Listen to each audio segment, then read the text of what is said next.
Glória a Deus. A paz do Senhor Jesus a todos. Quero fazer esse momento de oração, amém? Quero fazer esse momento de oração. Quero compartilhar um texto aqui de Salmos de número 91. Salmos de número 91, para que nós possamos fazer um momento de oração, descobrir aqui alguns mistérios, amém? Que tem aqui nos Salmos de número 91. Enquanto os irmãos estão entrando aí na live, eu quero orar com você. Quero orar, eu quero compartilhar com vocês um momento que há uma batalha. Um momento em que há uma batalha na oração. Salmos de número 91. Amém? A paz do Senhor a todos. Enquanto aí alguns irmãos vão entrando aí, essa é uma live de oração. Uma live de oração. Salmos de número 91. Salmos de número 91. Para que nós possamos aqui orar, descobrir alguns mistérios. Alguns mistérios que há no momento da oração. Como que Deus atua, como que o mundo espiritual ele atua, né? E há alguns segredos que nós precisamos descobrir. É live de oração. Salmos de número 91. Olha o que diz o Salmos de número 91. Aquele que habita no esconderijo do Altíssimo e descansa à sombra do Onipotente, diz ao Senhor: Tu és o meu refúgio e a minha fortaleza, o meu Deus em quem confio, pois ele livrará você do laço do passarinheiro e da peste perniciosa. Ele cobrirá com as suas penas e sobre as suas asas você estará seguro. A sua verdade é proteção e escudo. Você não terá medo do terror noturno, nem da flecha que voe de dia, nem da peste que se propaga nas trevas, e nem da mortandade que assola ao meio-dia. Eu quero compartilhar com os irmãos que estão entrando na live, aqueles que depois irão ver aí no decorrer do dia, da semana, do final de semana, alguns segredos. Tem gente que não sabe, mas no Antigo Testamento, na Antiga Aliança, Deus, ele visitava a terra num determinado horário. Das 3 da manhã às 6 da manhã, Deus visitava a terra. Deus visitava a terra das 3 da manhã às 6 da manhã. Pastor Jailson, Deus abençoe a tua vida em nome de Jesus. Então o que acontece? Tem um momento, irmão, que nós precisamos entrar em oração. Orar não é somente orar, irmãos, mas é saber os horários certos. Jesus, ele tinha um hábito de orar das 3 da manhã às 6 da manhã. Jesus, ele orava das 3 da manhã às 6 da manhã. Por isso que Salomão ele vai dizer assim, ó: eu amo os que me amam e os que de madrugada me buscam. E por muito tempo a igreja, ela criou um entendimento que ela falava assim: orar de madrugada a fila é mais curta, mas não é esse o princípio. O princípio é que das 3 da manhã às 6 da manhã era o momento em que Deus visitava a terra. Os profetas sabiam disso. Os homens de Deus sabiam disso. Das 3 da manhã às 6 da manhã era o momento em que Deus ele visitava a terra. Se a gente fosse parar somente para falar isso, a gente ia levar bastante tempo aqui para a gente ver as referências bíblicas. Mas eu vou deixar aqui alguns exemplos para os irmãos poderem depois estar acompanhando. Eu quero conversar com os irmãos um pouquinho sobre o Salmo de número 91 e depois nós vamos entrar numa oração, numa batalha de oração agora, nesse período da meia-noite, nesse período da madrugada. A Bíblia diz, Apocalipse capítulo 4, que diante da sala do trono existem 24 anciões. E esses 24 anciões, irmãos, eles são responsáveis por, cada um desses anciões são responsáveis por 1 hora do dia, né? Então, a Bíblia diz que os 24 anciões, eles são responsáveis por 1 hora do dia, e os anjos do Senhor, eles escolhem a nossa oração, e esse ancião, ele leva até diante da sala do trono, ele leva até diante do trono de Deus, e aí essa oração, ela sobe com um cheiro suave diante das narinas de Deus. Só que isso, irmãos, apontando para o Velho Testamento, a Antiga Aliança, porque agora, no Novo Testamento, é diferente. Jesus, ele vai dizer assim, ó: eis que eu estarei convosco todos os dias até a consumação do século. Então agora nós temos liberdade, nós temos livre acesso à sala do trono, livre acesso à presença de Deus. Só que quando nós lemos Efésios capítulo 5, verso 1, a Bíblia diz assim, ó: que nós devemos ser imitadores de Deus como seus filhos amados, que nós devemos imitar a Deus, ser imitador de Deus. Efésios capítulo 5, verso de número 1. Nós devemos ser imitadores de Deus como filhos amados. Só que quando nós temos essa informação que Deus, na antiga aliança, ele vinha das 3 da manhã às 6 da manhã, ele visitava a terra. Então há um segredo oculto aí, irmãos, que muitas pessoas não sabem. Há um mistério aí que precisa ser revelado. Há um propósito para a gente entender essa chave, para entender esse segredo, para a gente saber os horários que nós devemos entrar em peleja, entrar em oração. Só que quando nós olhamos para Apocalipse, capítulo 12, verso 7, se não me falha a memória, a Bíblia diz que houve uma batalha no céu. E Satanás, a antiga serpente, o dragão, ele levou uma terça parte dos anjos com ele, que agora são anjos caídos, são demônios. Só que nós sabemos, eu acabei de falar aqui para os irmãos, que agora, depois que Cristo veio, encarnou, né, e morreu na cruz do Calvário, verteu o teu sangue, ressuscitou ao terceiro dia, agora não tem mais um horário específico para que nós possamos orar, né? Não tem mais um horário específico para que Deus ele possa receber a nossa oração, mas em todo momento nós temos essa liberdade. Só que o mundo espiritual das trevas, ele tem copiado isso da parte de Deus. Então, o mundo espiritual da maldade, ele atua num determinado momento. É por isso que nós lemos aqui no Salmo de número 91, né, que fala da mortandade que assola ao meio-dia. Nós lemos aqui. Salmos de número 91, verso 5. Você não terá medo do terror noturno, nem da flecha que voa de dia, nem da peste que se propaga nas trevas, e nem da mortandade que assola ao meio-dia. Então, só para os irmãos saberem, como cunho de informação, quando nós lemos Salmos de número 90, verso de número 5, está escrito assim: Tu os arrasta nas torrentes, são como sono, são como as relvas que florescem de madrugada. E o verso 6 está escrito assim: de madrugada floresce e à tarde murcha a erva. Tem um segredo no Salmo 90 também, irmãos, que quando o homem está dormindo,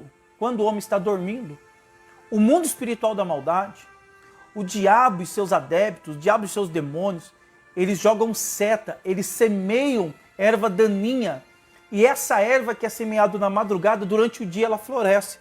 É o Salmo 90, está nos mostrando esse segredo. Está dizendo aqui, no verso 5 do Salmo 90. Tu os arrasta nas torrentes, são como um sono, são como as relvas que florescem de madrugada.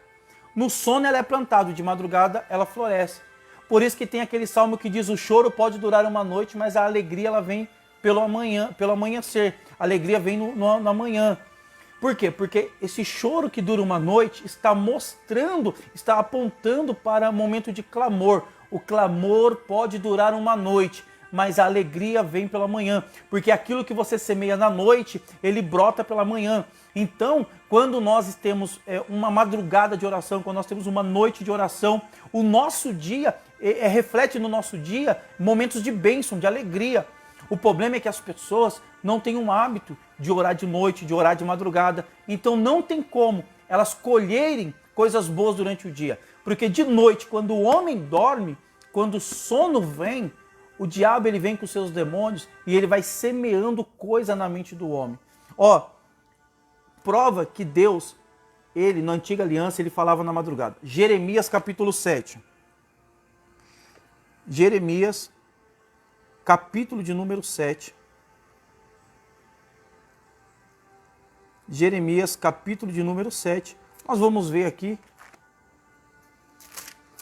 o que o profeta ele vai nos ensinar.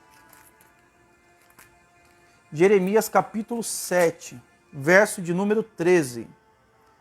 Agora, visto que vocês fazem todas estas obras, diz o Senhor, e eu falei muitas e muitas vezes, mas vocês não me ouviram. Chamei, mas vocês não me responderam.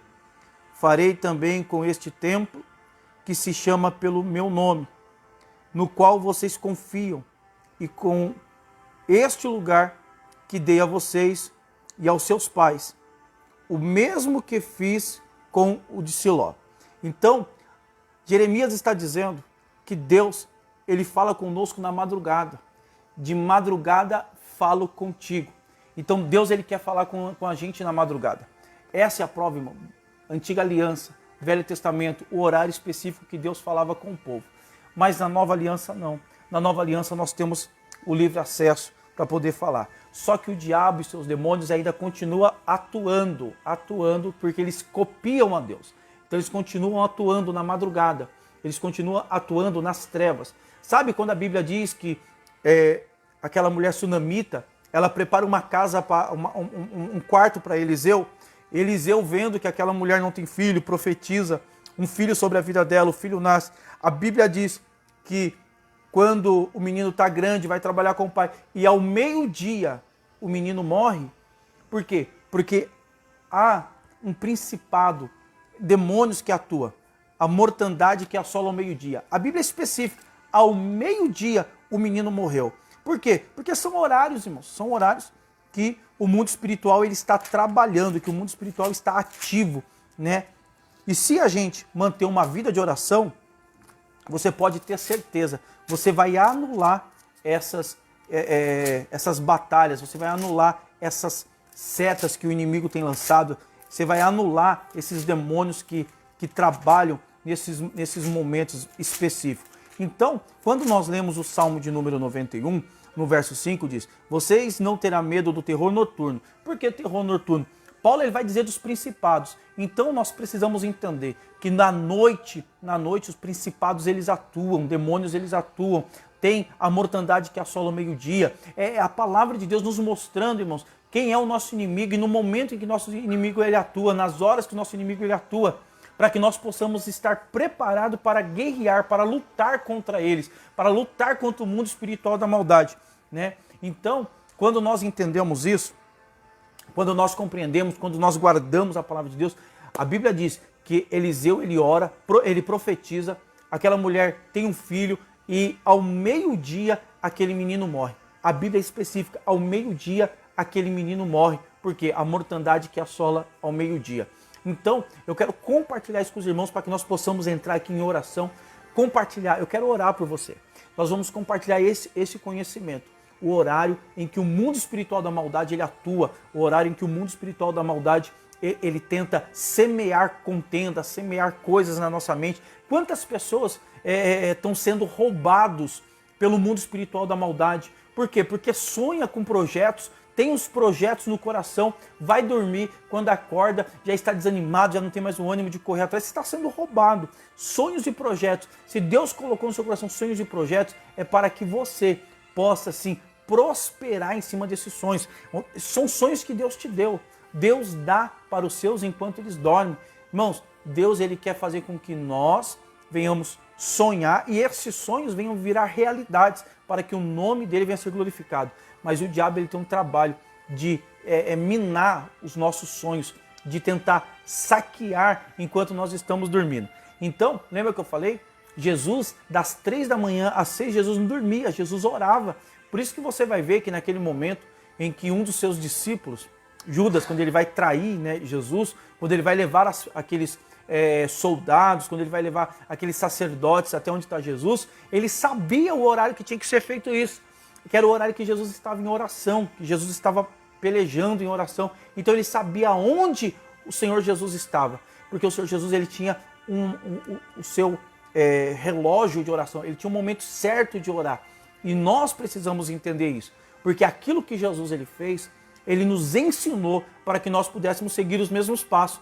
É por isso que eu amo quando eu leio Atos dos Apóstolos, porque o nome do livro é Atos dos Apóstolos. Não é Atos de Jesus, é Atos dos Apóstolos, porque ali mesmo que Jesus está ausente fisicamente, né, mas a quem ele ensinou vai seguir os passos. Os apóstolos agora vai continuar fazendo aquilo que eles viram Jesus fazer. Então, por isso, Atos dos Apóstolos. Então, nós vemos que há uma continuidade.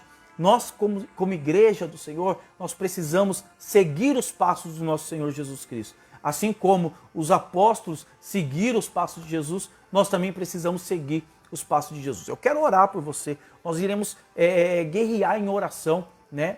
Esse horário de meia-noite é um horário muito forte. No Espiritismo, eles chamam de hora maior, né? Meia-noite, 11 horas, 3 horas da manhã.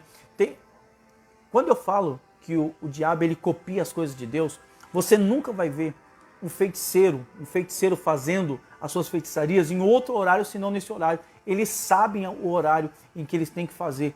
Eles sabem o poder que tem esse horário das 3 às 6 da manhã. É o horário que eles vão fazer trabalhos, é o horário que eles vão fazer lá as obras deles, né? As obras más dele. E a igreja nesse momento está dormindo. A igreja tem que estar acordada, guerreando, lutando com as armas que Deus confiou para ela, que Deus confiou a ela, né? A igreja. Então por isso eu quero convidar você para que nós possamos entrar em oração. Eu quero orar junto com você. Eu quero que você entenda isso. Quando nós olhamos para a palavra de Deus, a palavra de Deus ela tem tanto ensinamento profundo e às vezes nós não compreendemos os ensinamentos. Salmo 91, quando Moisés escreve o Salmo 91, ele deixa ali tantos segredos para que a igreja possa desfrutar. Ele fala aonde que atua, ele fala da mortandade que assola meio-dia, ele fala da peste noturna, falando dos principados, potestades, hostes espirituais. Paulo depois vai dizer sobre isso, né, na carta aos Efésios, dizendo sobre a nossa batalha não é contra a carne, não é contra a sangue, mas é contra principados e potestades, hostes espirituais da maldade, porque a nossa luta, irmão, a nossa luta é no joelho, a nossa luta é na oração, a nossa luta é no clamor. Quanto mais nós oramos, quanto mais nós buscamos a presença de Deus, mais nós seremos cheios do poder de Deus. E nós seremos cheios do poder de Deus para que nós possamos guerrear, né, na oração. A peleja nossa é na oração, é no clamor. Então, quando nós vemos, né, tudo isso acontecendo, quando nós vemos aquilo que eu falei para os irmãos, que quando Eliseu ele profetiza, a sunamita tem um filho, ao meio-dia ele morre, por causa do que? Justamente esse demônio que é a mortandade que assola ao meio-dia. Quantas pessoas começam o dia bem, fazendo projetos, mas quando vai chegando perto do meio-dia, ela desanima, ela já não tem mais aquela energia para poder continuar sonhando. Está sendo roubado. Então nós vamos entrar em oração para que nós possamos guerrear e neutralizar esses ataques do mundo espiritual da maldade. Quando nós olhamos para a palavra de Deus tem tanto ensinamento para nós, a palavra de Deus traz uma riqueza tão grande, né? Eu falei aqui de Atos dos Apóstolos, porque eles continuam fazendo aquilo que Jesus ensinou para eles. Então não foi só Jesus que operou, mas Jesus ensinou o caminho, os apóstolos continuaram, a igreja vai continuar. Quando nós vemos o derramar do Espírito Santo em Atos 12, em Atos 2, quando a Bíblia diz que todos eles foram cheios do Espírito Santo, 120 pessoas. Ali, irmãos, é uma projeção profética, porque 120, esse número 120 já apontava para tantas coisas proféticas que às vezes nós não entendemos. 120 já apontava para os 120 pães que tinha dentro do templo edificado por Salomão. Quando nós olhamos para esse número 120, ele nos mostra, ele sinaliza um código profético que estava no nome de Davi, né? Quando nós lemos ali o Evangelho de Mateus, que Mateus escreve ali, ele vai dizer, depois da deportação da Babilônia, né, do exílio da Babilônia, aí ele vai falando 14 geração, vai fazendo essa contagem de 14 geração. Por quê? Nos mostrando uma projeção profética.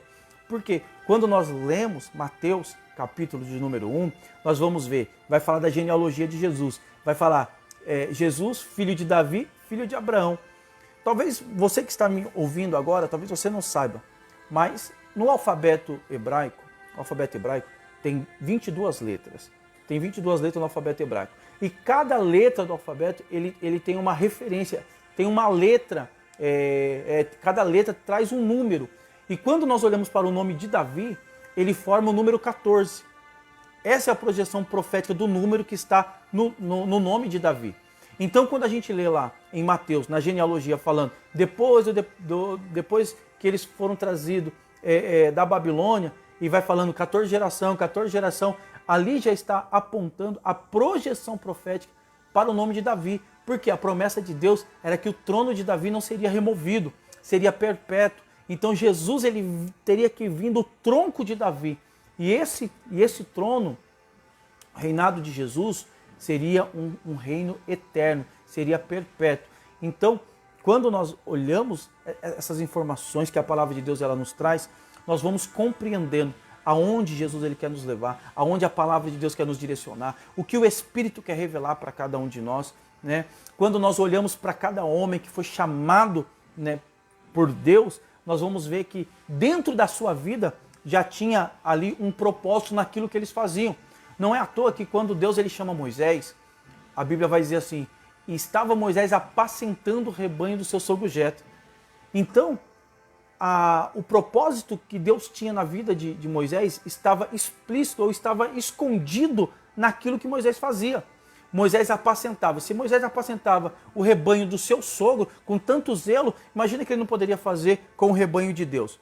Quando nós vemos o chamado de Eliseu, Eliseu estava preparando a terra, cuidando de algo para o seu pai. Então imagino que ele não faria para Deus. Quando nós vemos Deus chamando Amós, ele estava cultivando, né, os sicômoros. Então, todos eles, naquilo que eles faziam, estava escondido dentro daquilo que eles faziam, o propósito de Deus para a vida deles, para o ministério deles.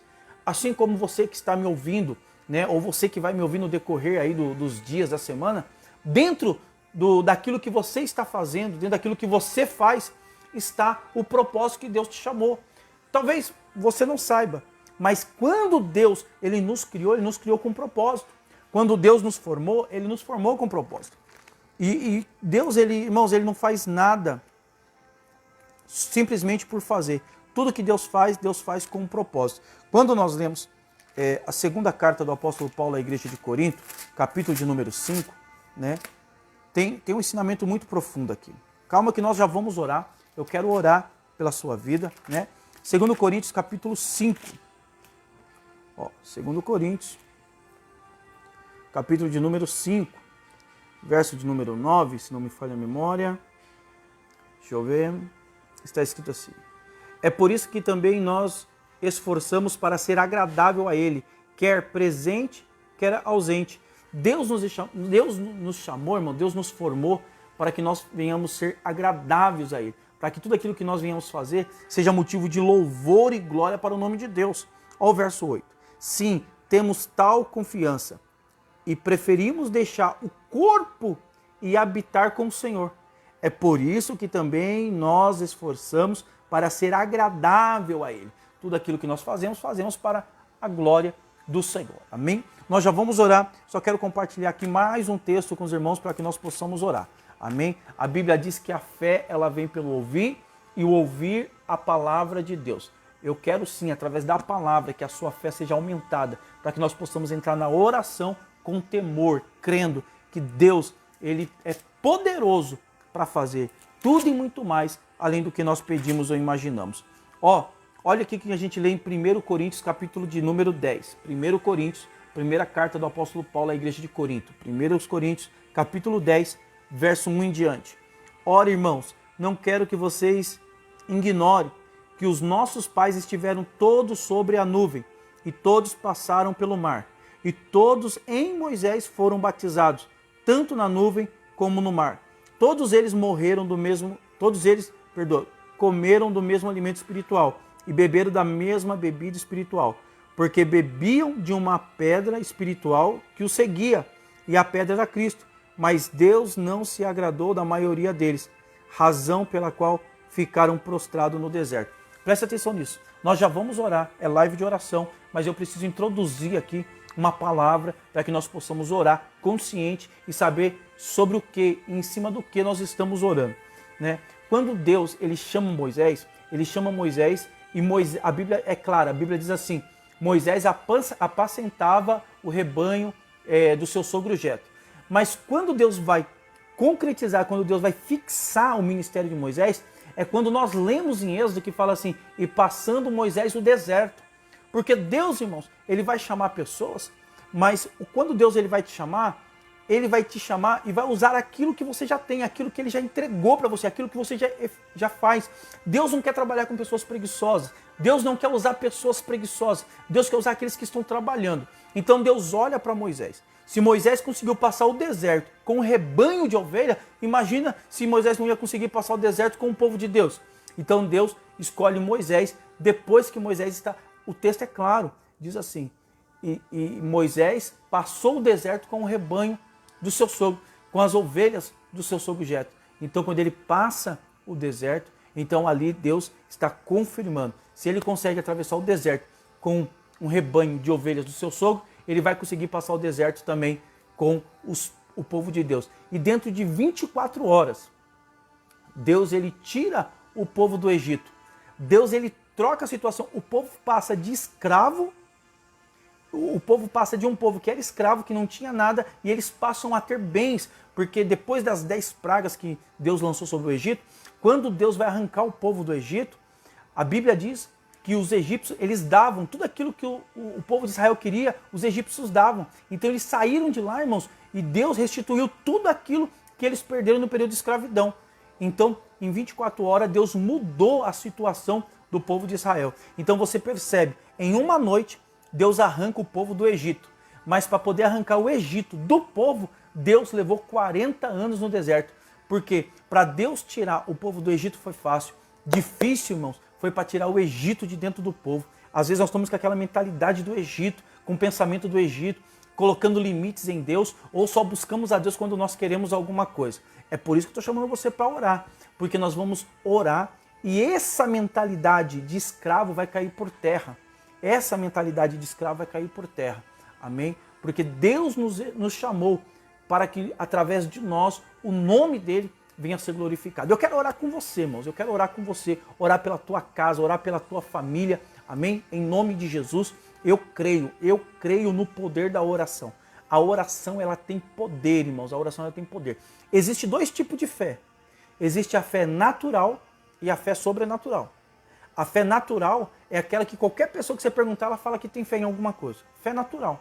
Mas a fé sobrenatural é aquela que acredita nas coisas espirituais. É aquela que acredita que ainda que a situação dela seja contrária, Deus é poderoso para mudar a situação dela.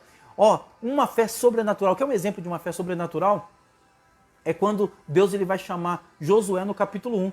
Quando Josué está chorando pela morte de Moisés, Deus fala para Josué assim, Josué, esforce-se, tenha bom ânimo. Deus chama, é Deus falando para Josué assim, Josué, eu sei, você perdeu, né, um líder, você perdeu um tutor, um mentor, mas agora levanta a cabeça, limpa as lágrimas dos seus olhos, sacode a poeira da sua roupa, porque da mesma forma que eu fui com Moisés e eu passei o povo no meio do Mar Vermelho, agora eu sou contigo, Josué, e você vai ter que passar o povo diante do Rio Jordão. Muitas das vezes, irmão, nós deixamos que as percas nos paralisam, mas Deus ele quer que nós prosseguimos naquilo para qual ele nos chamou. Então, não é tempo de ficar de cabeça baixa, não é tempo de ficar choramingando, não é tempo de ficar se lamentando por coisas que passaram. É tempo de buscar a presença de Deus, sacudir o pó da roupa, é tempo de levantar a cabeça, de enxugar os olhos, tirar essa lágrima dos olhos e falar assim, eu vou fazer o que Deus me chamou para fazer. Deus não tem problema, irmãos, Deus não tem problema com o nosso choro. Deus ele quer que há momentos que nós precisamos chorar, sim. Mas o problema de Deus é quando o choro ele se torna um empecilho para a gente prosseguir naquilo que Deus nos chamou. Você entende isso? Você consegue entender isso no seu coração? Há momentos que nós precisamos chorar? Há momentos que nós precisamos chorar. Salomão ele escreve em Eclesiastes, né? Há um tempo para todas as coisas, há tempo de chorar, há tempo de sorrir. Mas o choro não pode paralisar você. Amém? Então eu quero orar por você. Aí onde você está, feche teus olhos, vamos orar ao Senhor neste momento. Senhor nosso Deus e Pai, no nome do Senhor Jesus Cristo, graças damos ao Senhor, porque o Senhor é bom e a tua misericórdia dura para sempre, o Senhor é criador dos céus e da terra, o Senhor é poderoso, o Senhor é dominador, porque se o Senhor cria, o Senhor domina, o Senhor tem poder tanto no céu como na terra e debaixo da terra. É por isso, meu Pai, que neste momento, ó Deus, eu oro, Senhor, junto com este meu irmão, junto com esta minha irmã, que está do outro lado, meu Pai, desse dispositivo, mas eu quero unir a minha fé com a fé deste meu irmão. Eu quero unir, Senhor, num só propósito. E eu quero clamar, Senhor, para que, assim como nós lemos no Salmo de número 90, que com sono o mal ele semeia ervas daninhas e ela durante o dia ela começa a florir. Nós queremos nesta noite neutralizar, Senhor, tudo aquilo que o mundo espiritual da maldade tem lançado contra a nossa vida ou semeado em nossa mente. Assim como no Salmo 91 diz, da peste que assola ao meio-dia, da mortandade, né? Nós queremos repreender este mal, Senhor. Porque no momento em que nós colocarmos a nossa cabeça no travesseiro para dormir, nós queremos descansar, Senhor. Nós queremos dormir, Senhor, e sim, meu Pai, que a nossa mente esteja blindada para que nenhuma seta, nenhum dardo do mundo espiritual venha semear coisas na nossa mente. Senhor, eu não sei, meu Pai, se esta pessoa que está me ouvindo do outro lado, se está sendo vítima de roubo no mundo espiritual, se o mundo espiritual está roubando sonhos, está roubando projetos, está roubando saúde, eu não sei, meu Pai. Mas nesta noite, em nome de Jesus Cristo eu peço, Espírito Santo de Deus e da verdade, vai de encontro, Senhor, e corta, meu Pai, toda obra, meu Deus querido, toda obra de bruxaria, toda obra, meu Pai querido, que foi, Senhor, feito contra a vida deste homem e desta mulher. Desfaz, meu Pai, para que o nome do Senhor venha a ser glorificado. Que este homem, que esta mulher venha a entender, Senhor, que há momentos, meu Pai querido, que a oração, ela assim move montanhas, ela move aquilo que para nós é impossível. Há momentos que nós precisamos sim, na oração, crer e acreditar que, independente do inimigo que se levanta contra nós, maior é aquele que está conosco do que aquele que está, aleluia, no mundo, ou aquele que está contra nós. Deus, eu peço, abençoa a vida deste homem, desta mulher, desta família, estes irmãos que estão aí participando da live. Abençoa, meu Pai, em nome de Jesus. Que Deus abençoe a tua casa, a tua família, que Deus venha fazer prosperar todos os sonhos e projetos, amém? Deus abençoe a tua vida. Se esta live foi bênção para você, compartilha ela nas suas redes sociais para que possa ser bênção também na vida de outras pessoas. Uma ótima noite, fica com Deus, Deus abençoe a tua casa, amém?